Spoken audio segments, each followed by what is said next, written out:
Debra Ross, publisher of KidsOutandAbout.com for Smart Kids on Demand. Today, we are talking with Tommy Hobson, a.k.a. Shout, the keyboard player from the popular Nickelodeon music group, the Fresh Beat Band. Hi, Tommy. Hi, Deborah. How you doing? Great. Welcome to Smart Kids on Demand. Thank you. Thank you for having me. Thanks. All right. We're going to dive right in because, I've been doing a little research on you, and I know that before you were on the Fresh Beat Band, you did a bunch of theater when you were a kid. So what's that like? What's it like to be a child actor? I had the best experience you could have. I mean, I have two parents who are wonderfully supportive, but who kind of were resistant to me acting as a kid just because, they'd read all the books and seen all the movies and heard all the stories about what can happen, to kids in this business. And I was adamant, and so they were very protective, and we always treated it like a sport. It was my soccer, my basketball.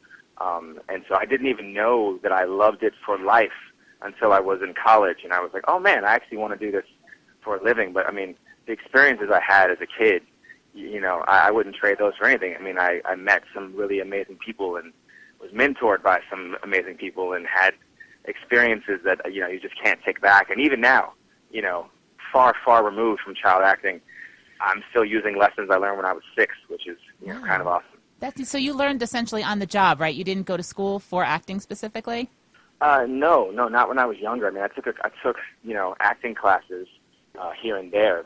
Initially, I saw a kid on TV who kind of looked like me, and I thought how cool it would be to be like that kid. Wow. And I asked, and luckily my parents said yes. Sure. So it wasn't in your family's history or your family's blood, huh? There were a couple. My family is mostly athletes, but my dad has a sister who was an actress, and my mom has a sister who was an actress. So it wasn't unheard of in my family. But they started when they were older, so I think the hope was that I would wait until I was older, but I knew what I wanted, and luckily we were in a position to make that happen. Neat. And so how did you manage school when you were acting? Did you go to a regular school when you were a kid? I did. It's really, the way it's set up is kind of crazy. When you're working, you have to do 3 hours of school on set every day if you are a minor, if you're under 18 years old. So when I was working, I would get, I'm going to be gone for a week. So I'd go to all my teachers and I'd say, I'm going to be gone for a week. I need everything we're going to do through the week. And then 3 hours a day on set, I would do that work, with an on-set teacher and then turn it in. Now, that was fine when I was elementary school, junior high school. When I got to high school and I was taking advanced placement biology and chemistry and English and, all those things, I all of a sudden was on my own learning because the teachers, were like, I can't help you with that. So it taught me a lot of independence, too, which was great. Makes sense. Now, it was always in your sight that you were going to go to college, right? That was never really a question? That was not negotiable. I see. With all three of us, I'm the oldest of three, and with all three of us, it was find your passion, whatever that may be, and go to college. And my dad always said, bring me a degree, and then you can do whatever you want to do. And so my Yale University diploma, which is in Latin for some strange reason, luckily he was there to see me get the diploma, so he knows I didn't just make it up. But it hangs in his office next to my sister's diploma, next to my brother's diploma. So did you have favorite TV shows as a kid that you admired, or do you remember what that TV show was that you saw that inspired you to start? The thing that inspired me to start was actually a McDonald's commercial. No kidding. And the kid just sort of looked like me. But growing up, I thought I was an adult, which is probably why the acting thing worked so well for me when I was a kid, because I wanted to be around adults. And I used to love Sundays. I would watch The Cosby Show, and I would watch Golden Girls with my grandmother.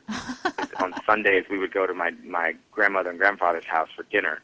And, I would just sit there with my grandmother while she cracked up. I'm sure I didn't get any of the jokes, but right. They remain my favorite TV shows. That and I Love Lucy, those were her 3 favorite shows, and I used to love watching them with her. Great. So you had that kind of comedy education almost, too, with your family. Oh, yeah. Any, aside, of course, from the Fresh Beat Band on TV, do you have any other TV shows that you admire that are out for kids now? Yeah. What's funny, when I first got this job, it was sort of all-consuming, and I watched every kid show on TV, and then it got to a point where I was like, I have no children of my own. It's probably weird when I go into Best Buy and I buy like a box set of The Backyardigans to go home and Yeah, so I'm more now as an adult. I'm more into the cartoons that they have to offer. Like I said, I'm a huge Backyardigans fan. We did a crossover episode with Yo Gabba Gabba, and DJ Lance has become like a mentor of mine. So No kidding. I enjoy watching him. Yeah, he gave. I mean, we worked with him right before we went on our first tour, and he gave me some of the most invaluable advice anyone's given me on how to handle it. Because it's fun, but it's also a lot of work, and you're away from home, and you live on a bus, and he just it was the simplest thing. He just said, wake up every morning and know that somewhere in that crowd there's at least one kid who needs you today. He said on your saddest day when you miss home and your family and your own bed, he said just know that there's at least one kid who needs you to get out of bed today and give them the person that they admire. And I was like, wow, that's a very selfless way to look at it. And there are mornings when you're just like, it's -3 outside, and I haven't been home in 2 months. But you know what? There's at least one kid today who needs this. So. And what happens if you're on sick? You take some medicine and go on, I suppose. Oh yeah. If we don't have understudies, so I've said to the parents before that God love her, she's such a trooper. Tara Perry, who plays Marina, once she had some sort of like viral stomach bug. Oh. And I sat with her in a hospital for 6 hours while they like pumped her full of fluids and gave her antibiotics. And then I don't know how she did it, but 2 hours after we left the hospital, she did a show. Wow. And I said we really do love these jobs, and we really do understand, especially as rough as the economy has been and life has been for people the last few years, for people to spend their money on this, you really want to make sure that they go home feeling like it was worth it. Right. I mean, kids are craving connections, right? And so don't you think there's a serious difference between watching you on TV and then seeing that you're a real person? Oh, it's funny because the kids are either mind blown, can't believe it, run and dive into our arms, oh my gosh, you're real, or they won't come within like 5 feet of us. They just stare at us, and they're like, no, mommy, no.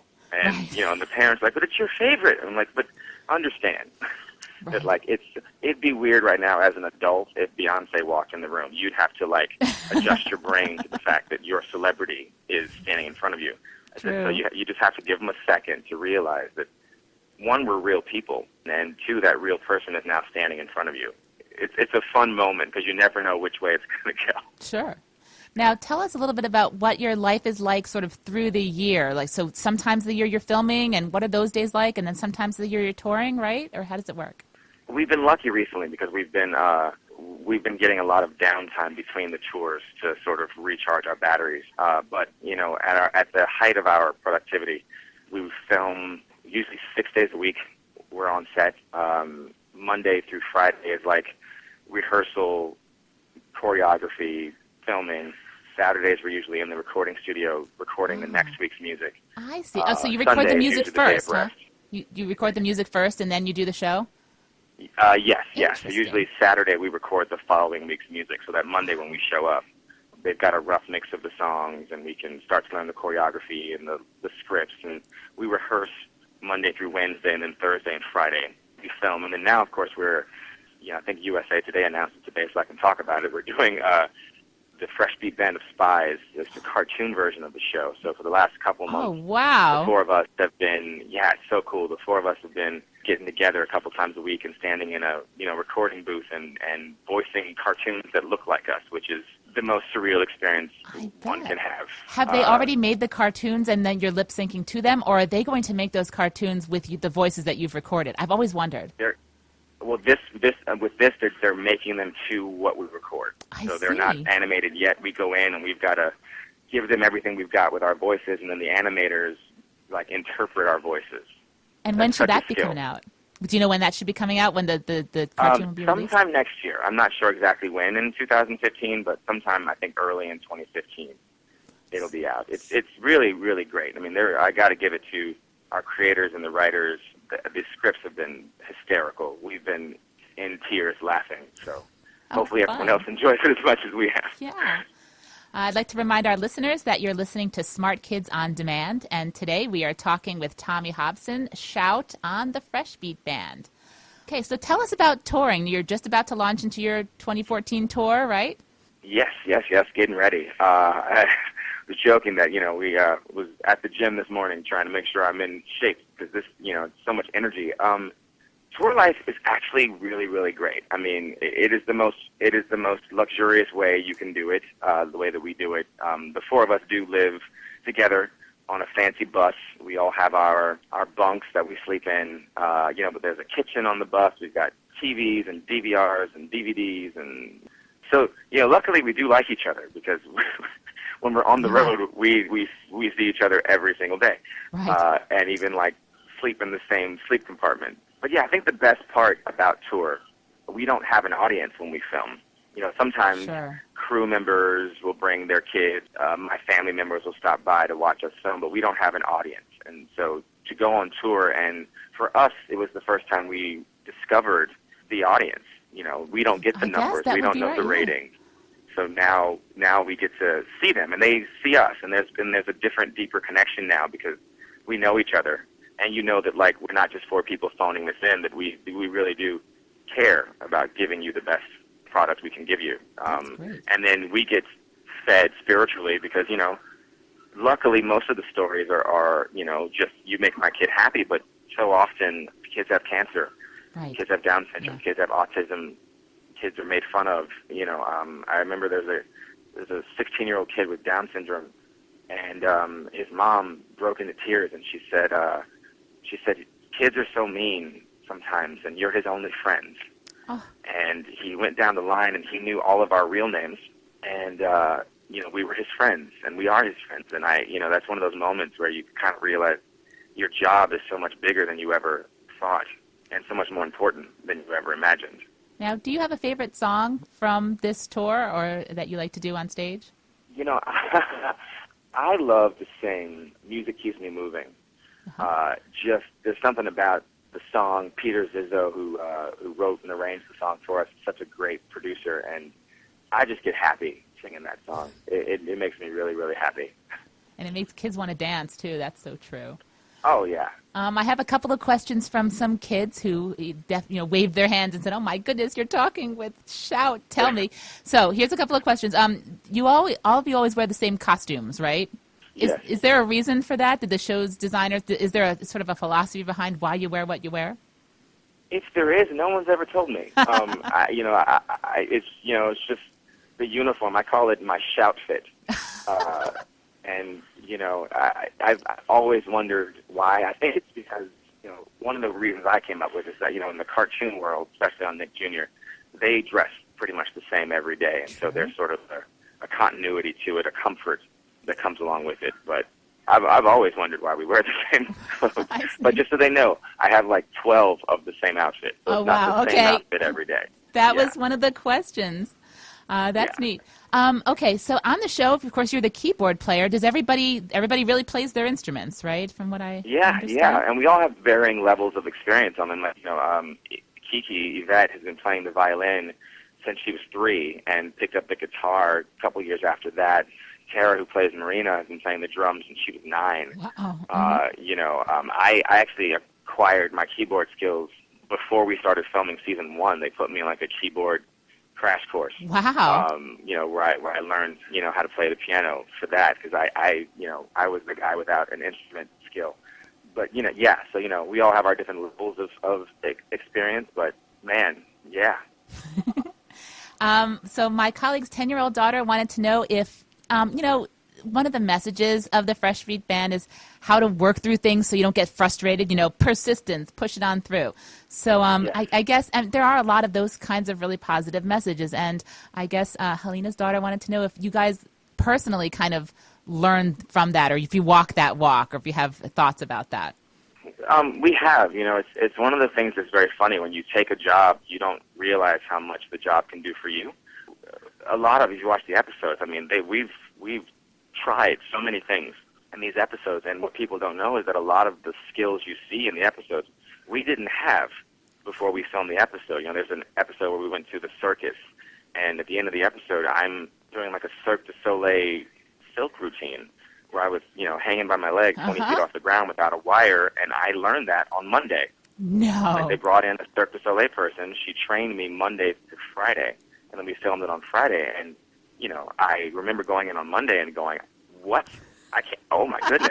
I had 4 days to learn this skill. Right. And then 4 days later, 2 takes and we were done, So my confidence in myself and my ability to do anything I put my mind to has definitely grown with this show. Well, I'm so glad. That's a great message. You can learn anything. It doesn't matter if you're a kid or an adult, you persist and push through and you can learn it.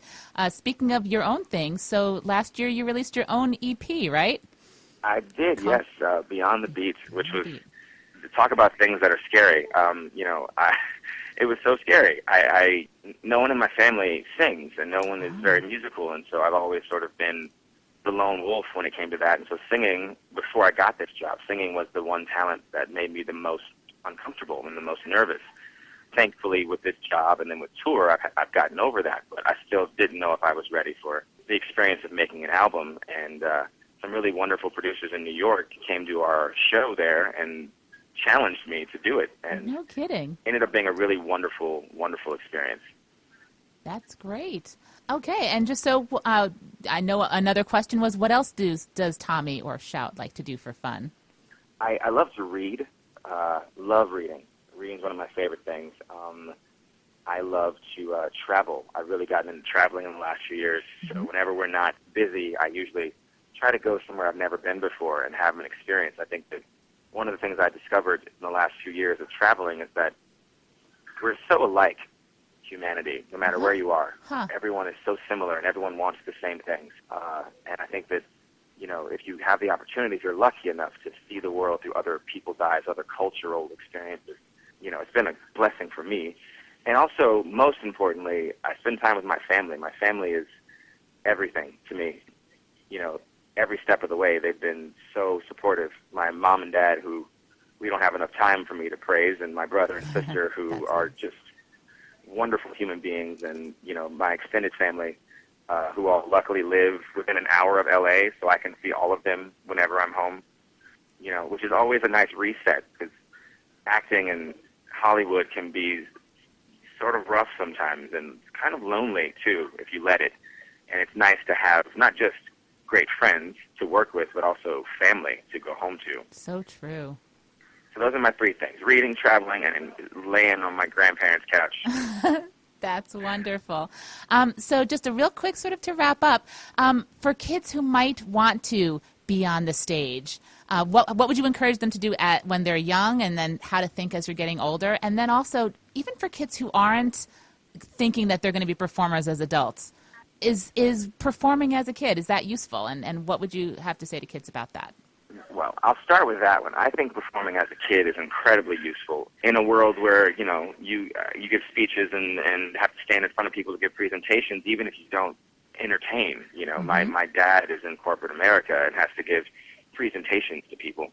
I was incredibly shy as a kid, and still am as an adult. I can be very shy when I don't know people. But this has helped me. This has helped me in so many ways to come out of my shell and really understand myself, and find the confidence that I needed to even do something as simple as walk up to someone and say, "Hi, I'm Tommy Hobson. Nice to meet you. Let's be friends." When I was 6 or 7 years old, that was the most nerve-wracking thing I could do. And now I'm like, okay, hi, this is it. I perform for thousands of people. I can meet one person. This is good. And then as far as if people want to be entertainers, I say just take some classes. Everywhere nowadays you can find an acting class, a dance class, or voice class. See if it's really your thing. And at the end of the day, for me, the training has always been the most important thing. All 4 of us on this show have been training our whole lives in some capacity. And all that training comes up all the time on this job. I trained when I was a kid. I went to a conservatory on the weekends when I was in high school. I went to college and majored in it. It's the best thing you can do. And I know in today's society where people are famous just because they made a video that went viral, it's hard to convince kids they need to train, but they really do. It's so much better when you're in the classes and you understand what you're doing, and then you have no idea. 20 years later, here I am pulling things out of classes I took when I was a kid. Yeah, you never know. It now, it's so, so cool. We have been talking with Tommy Hobson, who is Shout, the keyboard player on the Fresh Beat Band. And I'm sure they'd love to see all of our listeners out there or wherever they may be closest on tour. Thank you. Have a good day. You too.